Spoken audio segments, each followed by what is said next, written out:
there we go, right there, right inside of the Hilton Hotel. It's what we call the First Design 2014 Movie Award Show inside here.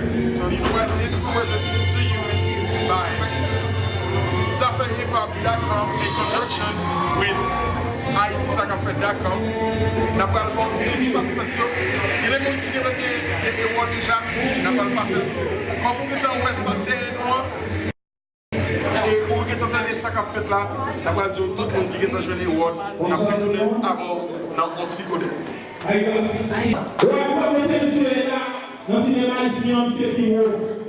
Dans le moment là.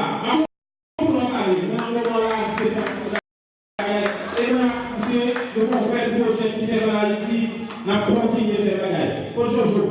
Mais c'est ça, c'est le bagaille là, moi. Bon, est-ce que ça mon compétition avec?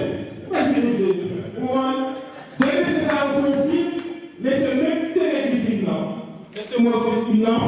Monsieur joue avec monsieur, joue avec monsieur. Les deux petits films par assez film en haut. Moi-même, film par ici à ce film en bas. Même avec monsieur, je vais faire plus fort parce que le film va si vous êtes ici, on est à travail pour nous, nous là, discuter Jésus pour nous, à continuer à faire pour nous. Merci beaucoup.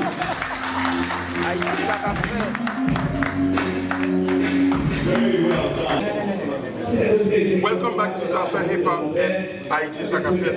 It's a presentation of First Design 2014 Movie Award. And I can tell you right now, we got the result of 3 awards already given.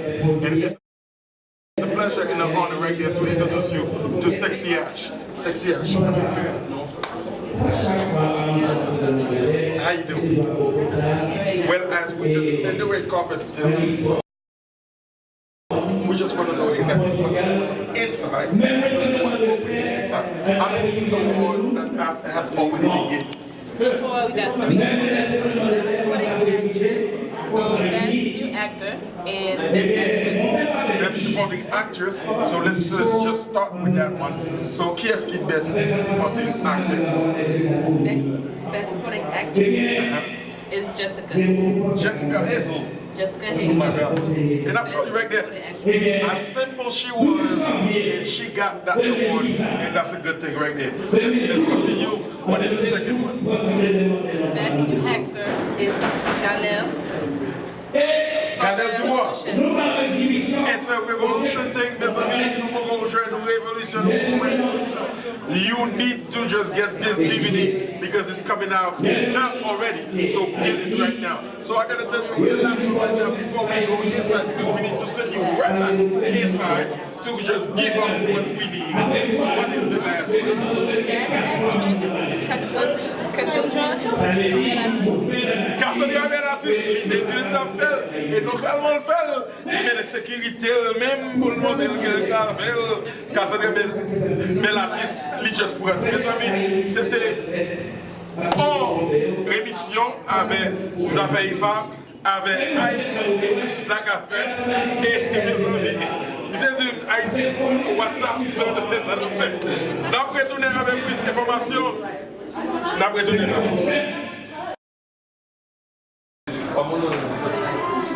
King Tudje, comment nouvelle qu'on va y aller encore? Dans le moment là, vous allez à New York, là, vous de chaque France movie au blanc, on de chaque là, toute action, les rappels New York, on est là, tout c'est nous, et puis nous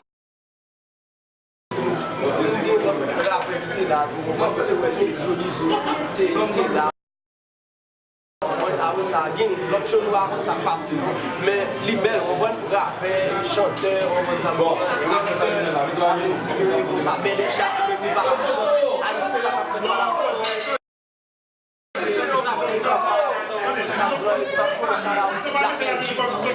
ça Les caméras ça fait pas chaque samedi. Et puis, on dit que Fred, tout le monde a fait par nous. Shout-out pour tout l'animateur, la Jamani Mboulou Abgal. Yeah, ready. Done. AKA the master. Television, Hilton Hotel, NYC already. I'm saying, well, I make effects after hip hop, there's big things going on, you know what I mean? You know what I'm saying? So we're making it happen. The work is just started. You know? So we're gonna make this thing real official. And my big one, you know, I just got fans up here. A lot of people got to do the real thing about it. You know what I mean? So I'm saying, I got let's get to that vibe. Probably see what the people is. That's my new song is out. The video's coming soon. Check it out. Yeah.